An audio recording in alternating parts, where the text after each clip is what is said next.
Le syndrome de l'imposteur. La majorité des managers seniors ou même des dirigeants ont à un moment donné de leur parcours professionnel eu ce syndrome de l'imposteur. Le syndrome de l'imposteur, c'est le fait de ne pas se sentir légitime dans la fonction qu'on occupe. C'est-à-dire les difficultés, les challenges sont tels que on commence à douter soi-même de ses compétences et de sa capacité à atteindre l'objectif. Et généralement, en entreprise, on a 100 jours, les 100 premiers jours pour marquer son territoire, pour affirmer sa légitimité. J'ai été confronté aussi à ce syndrome de l'imposteur lorsque j'ai commencé ma fonction de manager. Je vous raconte. 7 août 2020, j'intègre l'entreprise. Le 8 août 2020, c'est un samedi. Je suis réveillé à 7h30 par un collègue qui m'informe qu'on a un audit qui sera fait par un client. Donc je me dépêche et je rejoins les locaux de l'entreprise. Malheureusement, je n'ai rien pu faire parce que c'était mon premier jour de travail. Le lundi 10 août, réunion avec la direction. Le DG me dit, vu que les résultats de l'audit n'ont pas été satisfaisants, le DG me dit que j'ai jusqu'à la fin de la journée pour produire un rapport détaillé du plan d'action que j'allais mettre en place pour corriger les non-conformités qui avaient été observées. Et que j'ai 3 mois pour pouvoir implémenter toutes ces actions-là. Donc déjà, à mon premier jour de travail, je devais prouver que je valais la peine d'être embauché. Deuxième difficulté, l'anglais. L'entreprise dans laquelle je travaille, la langue officielle est l'anglais. Bien sûr, lorsque j'ai commencé, mon niveau en anglais n'était pas assez bon. Donc, j'avais du mal, dès la première réunion avec le DG, à comprendre ce qu'il me demandait. Et malgré la climatisation, je transpirais. Parce que j'avais peur, parce que j'étais stressé. Et il y a un collègue qui était à côté de moi qui a essayé, tant bien que mal, de traduire ou d'expliquer de façon simpliste ce que le DG me donnait comme instruction. Donc déjà, première difficulté, je devais prouver ma légitimité.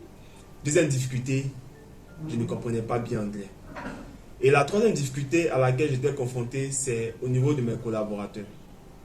Après la réunion avec le directeur, j'ai été introduit à mes collaborateurs et j'ai constaté que la majorité d'entre eux n'étaient pas allés à l'école et la majorité d'entre eux ne parlaient que la langue locale qui est le bambara.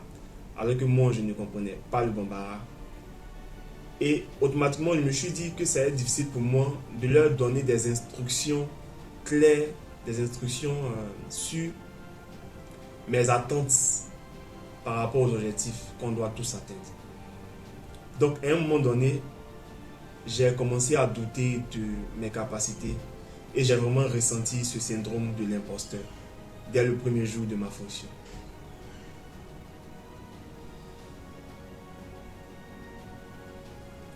J'avoue que c'était vraiment difficile, mais la clé, c'était la préparation. Lorsque j'ai signé mon contrat, je savais par avance les tâches que j'allais effectuer chaque jour.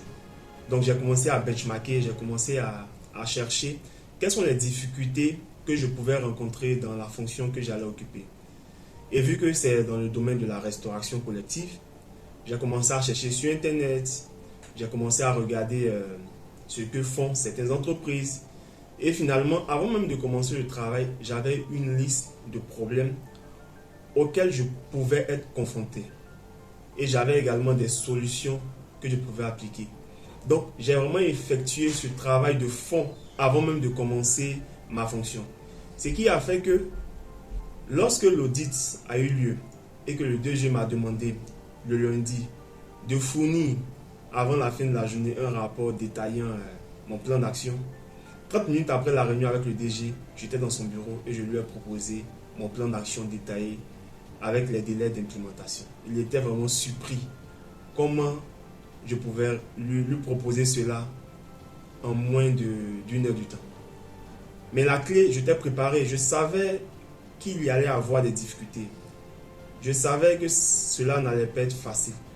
Donc, lorsque l'audit s'est terminé le même samedi aux environs de midi, j'ai commencé à travailler sur mon plan d'action l'après-midi et le dimanche. De telle sorte que j'étais vraiment prêt. Donc, voici comment j'ai surmonté la première difficulté.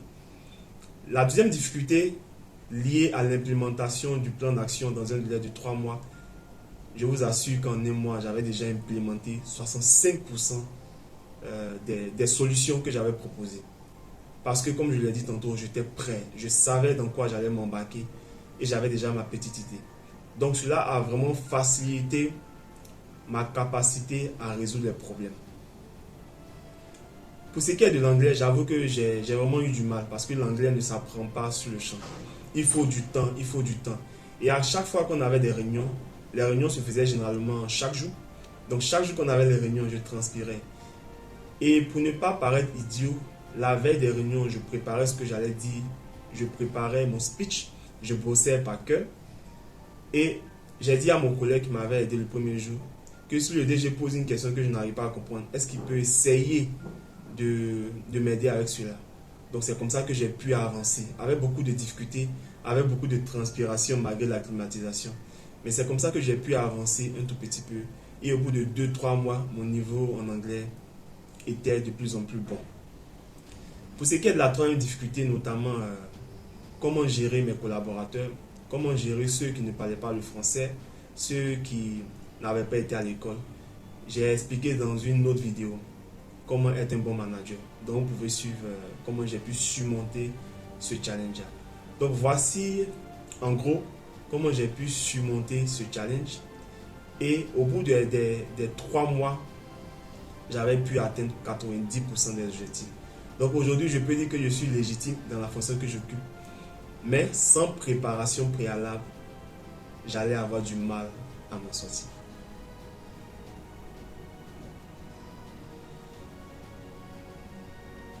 Alors le conseil que je peux donner à tous les nouveaux managers, c'est de ne pas avoir peur du syndrome de l'imposteur.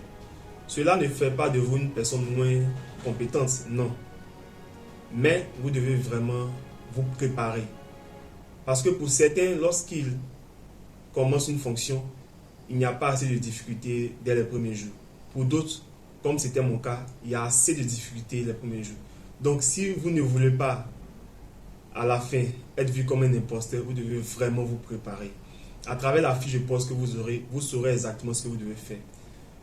Prenez des informations, benchmarkez, recherchez les difficultés auxquelles vous pourrez être confronté et préparez-vous de telle sorte que vous puissiez marquer votre territoire dès les premiers jours. Vous avez 100 jours pour faire vos preuves. Au-delà de 100 jours, vous n'aurez aucune excuse. Donc je vous souhaite beaucoup de courage et bonne chance. Merci.